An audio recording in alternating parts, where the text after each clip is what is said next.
guys, welcome back to my channel. I'm so excited for today's video because it's one I've never made before. So today's video is 3 common misconceptions about cream foundation. Probably one of the most common things I hear from people that are asking me about Saint Beauty is that they're afraid of cream products for this reason, this reason, this reason. And I'm here to tell you that cream products are really wonderful and are very forgiving and all the wonderful things. And we're going to troubleshoot some of the common mistakes people make or common misconceptions people have about cream foundation. So that's something that you are interested in. We're going to go ahead and get ready for the day and unpack all that. So stick with me. Okay, let's get into it. So if you're new here, my name is Amanda. I am an artist with Saint Beauty, an all-over makeup lover, a mother, and a business owner. And I love my cream foundation from Saint Beauty. I try all kinds of beauty products, skincare products, but every time I try a new foundation, I find myself disappointed and always come back to Saint Beauty. So it's my favorite. I very rarely steer away from it. And it is a cream foundation. So how it works, and you can go back, I will link the video in the eye and down below, kind of a beginner's guide to what is Saint Beauty, but it is a custom cream foundation. You build your own palette. I keep eyeshadows on the bottom of mine, and everything is interchangeable. You can pop tins out as you need to, as your colors change, foundation shades, lip and cheeks, contours, bronzers. Everything we have is cream except for our eyeshadows and setting powder, and it's a wonderful cream-based product. So, first of all, let me tell you why I think cream is so amazing. So the joy of cream is that it is very skin-like and it's highly pigmented. So you'll notice as I apply my foundation that I'm applying a very little amount and it's covering my redness, which you can tell is pretty deep throughout my face, which is going to bring me to our first issue or misconception with cream foundation is it's cakey. This is my color correcting color. I'm going to take a brush. Now, brushes make a difference. So this brush is more full coverage. This brush is more medium coverage. I love both of these. The thing with this brush is you have to be super mindful about how much you're picking up. And this one, it kind of controls it for you. Unless you're really digging into your tin or your foundation, this one will pretty much do the job for you. I've been really liking this brush. This is the Buff brush, so I'm going to use it today. I'm going to show you how very little I need to pick up to color correct the redness of my face. So you can see I'm going to go ahead and pop it down where the deepest redness is because I want that concentration color to be really close to the darkest portions of my face, and I didn't add much. When you're adding too much, you're going to get that cakey effect. You're going to get that kind of waxy look and you don't want it. So I'm literally just tapping in and building my coverage. So it doesn't have to be cakey. It could be as light as it possibly can be. You just have to be mindful of how much you're picking up. I am going to take it over my lids because I'm going to do some eyeshadow today. And under my eyes because I have a light bit of purple under there, and the warm tone in this shade color corrects that for me. Okay, so we have some redness there. We're just tapping it on, and you'll notice I'm using a stippling motion. The other thing that I think people struggle with cream foundation is that they're not applying it in a stippling motion, and really any foundation you're using, you should be using a pushing and pressing motion because you're not wanting to add a ton of product to your face, but you do want to push it into your skin because when you push it into your skin, it looks like skin.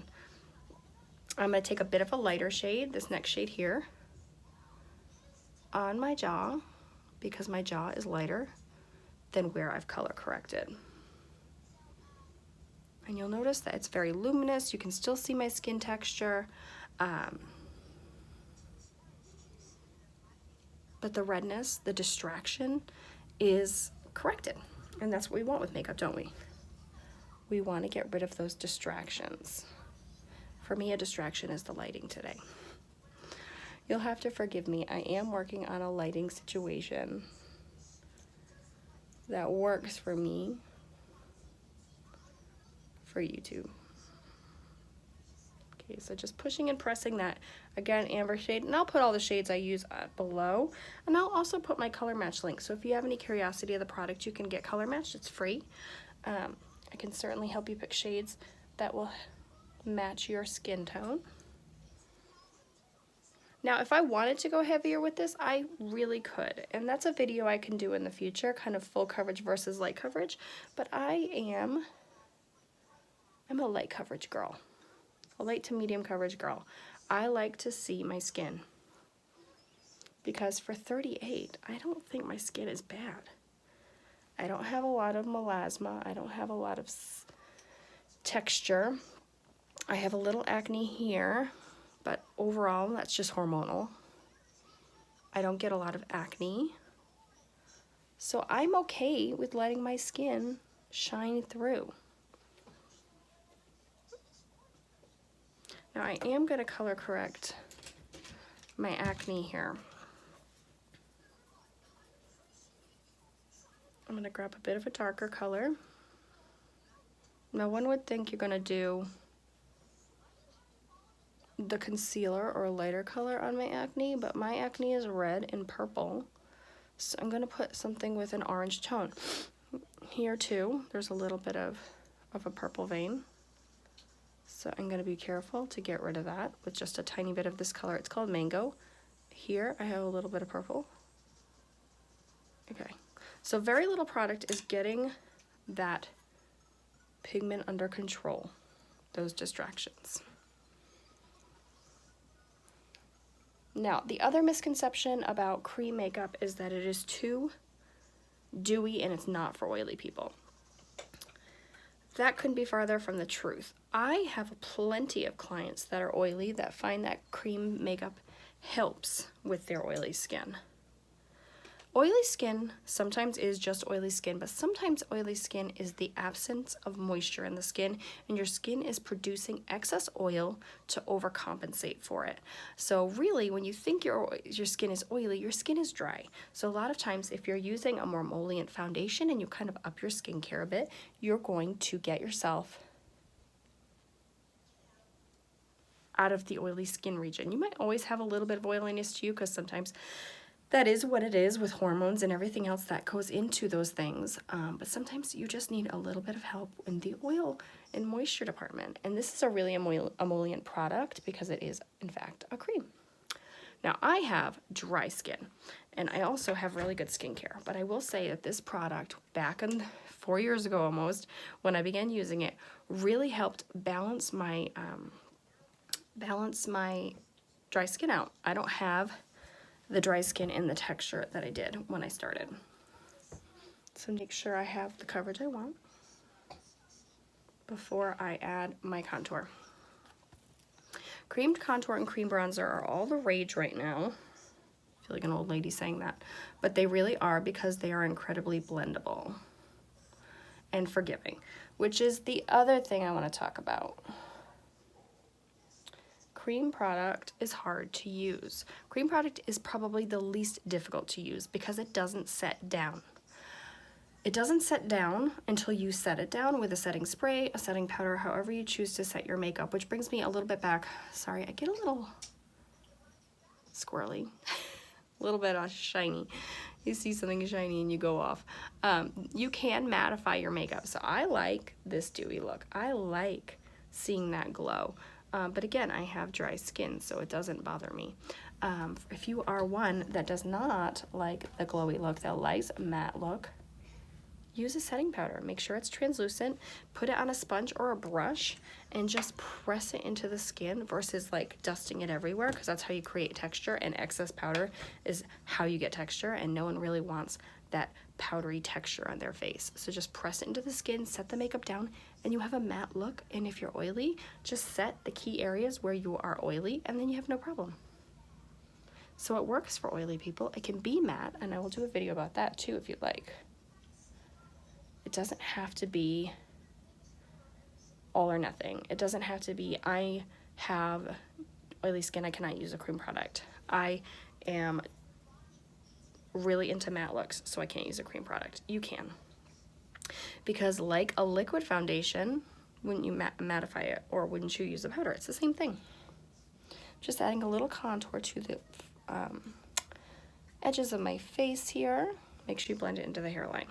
So as I was saying, it is forgiving and it is a great product to learn with, because if I put too much contour here, it's a cream product. I can just sit here and blend, or pick up a sponge and tap it out, and then it's no longer an issue. I have blended it out to the point where I have made it what it looks like. It's not like a powder product or even a liquid foundation product.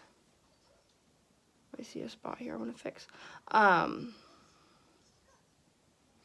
That once it's down and you can't do anything with it. That is not the case with this product, or any cream product for that matter. It is really very forgiving. It's so blendable, it's easy to do, and if you want to apply it with your fingers, for heaven's sake, make polka dots all over your face, then do that. It's up to you, right? I'm going to add my brightener. So we've unpacked. I'm oily, I can't use this product. I like a matte look, I can't use this product. It's too hard to use. It's too cakey. And I honestly don't think any of those are true. Like any makeup, it's in fact something you have to practice at, something you have to get used to. When I switched foundations to Saint, it took me a little bit to kind of figure out what I was doing, but in the end I did. I figured it out. So if it's important to you, then yes, you will figure it out. We're gonna add some bronzer right now. I'm gonna switch brushes to this one here. It's my favorite to apply bronzer. You can apply bronzer with a sponge or however you like. I will be posting a bronzer tutorial specifically for this product very soon. And I like to do my bronzer before my blush because that's what I like to do. So I'm just kind of swishing, not so much swishing, as I tap it into place. And then I'm gonna take it up on my forehead and just warm me up a bit.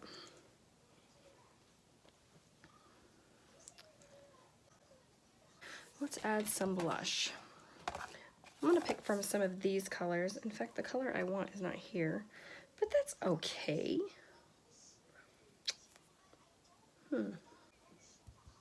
Let's go into Dahlia. It's a beautiful, vibrant pink. It's one of my favorites, and I honestly haven't used it in so long, but it looks beautiful on me, so I don't know why. So again, going back to the blendability, if I went really hard with my blush right now, I could fix it. It's no problem. A lot of my clients are in fact beginners to makeup. It's a great way to learn. It really is, because it's so easy and forgivable. I'm gonna take a little bronzer down my neck. I'm looking awfully light down there, sisters. This is a good trick if you are light in the neck and pasty as heck, because you can't see right now, but I'm looking at about, I don't know, a foot of snow. It's a lot of snow outside right now. Okay, let's do my brows. I'm going to grab my eyeshadow palette here, which is right underneath my creams. So whatever I just talked to you about, I have my eyeshadows right underneath it, and it's fantastic. Because when you're looking to save space because you got kids that make a ton of messes. So I'm just taking Trust eyeshadow through my brows. I don't overfill them. I don't do the ombre brow. It's just not my jam. And then some days, and I didn't bring my setting spray with me, I use a brow wax. But for today, we'll just do this. And then I'm gonna do some eyeshadow really quick. And I brought all my colors. I'll show you my favorite eyeshadow to date. It's my favorite. So these are some of the eyeshadows in my collection. I also have the ones I showed you under my palette, and I'm gonna start with this color here. Am I?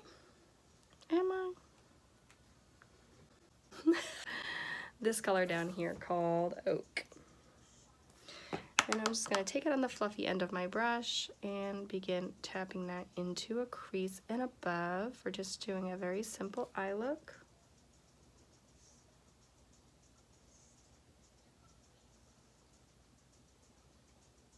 Nothing crazy because, you know, there's a foot of snow outside and I'm not going anywhere. And I'm just going to kind of pull that down into the lower corner of my eye here. Isn't that pretty? Just a nice brown. Everyone needs browns in their palettes because, I mean, they're the most used, honestly. I did a really vibrant color on IGTV this week, and I will link that video as well down below if you're looking for a nice, colorful look. It was a lot of fun to create, and I enjoyed making the video. Eyeshadows. So I'm just taking that above, blending it out, and taking our time. These shadows are super easy to use. I have a lot of clients that are beginners, and they love them.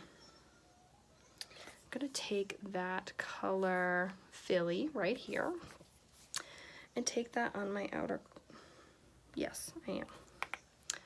And I'm gonna take it on my outer corner. And you all, I don't know if I've done it here, but I've done it on IGTV. I love just making a line on my outer corner, like that, right towards the tail of my brow. And then I can blend it. I think I need to build this one up a little bit. There we go. And then I just kind of stay in that outer corner and blend it out. I like to use the tapping motion only because I have a lot of movement in my lids, and unlike some, I can't just go sweeping around in the crease like you see some YouTubers do. I just can't do it. So we're just adding a little depth and dimension to the outer corner of my eye. Nothing crazy, and then we're going to pop a lighter color on the lid. That will be that. I'm going to grab this color here. It's my favorite lately. It's called Rome. It's so pretty. I don't think I have a color that I like more than this one. It's just so pretty. A nice natural kind of cream color. It doesn't have a lot of white tone in it, which sometimes I don't like. Unless I'm doing a true cool tone look, and I don't do them very often.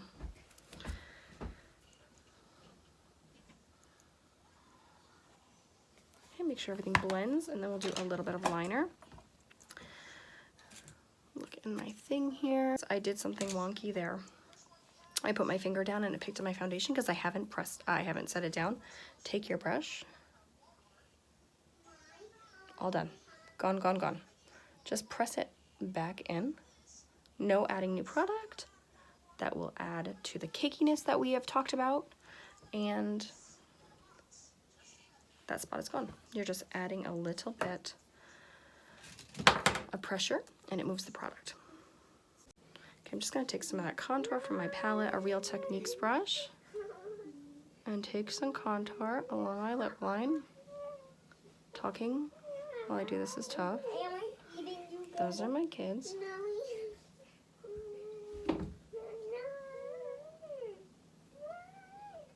Okay. Okay, I'm gonna go ahead and fill with a little bit of a pink. I'm just using my finger. This shade is called Cindy. Okay, I'm just gonna take a sponge. I think they've reached maximum patience with me. I'm just tapping my sponge over everything, make sure there's no excess product. I don't have my setting spray with me. Normally I would just set with a setting spray. I don't use powder typically because again I have dry skin, but if you have oily skin, as we discussed earlier, you can just kind of set the areas that you need to.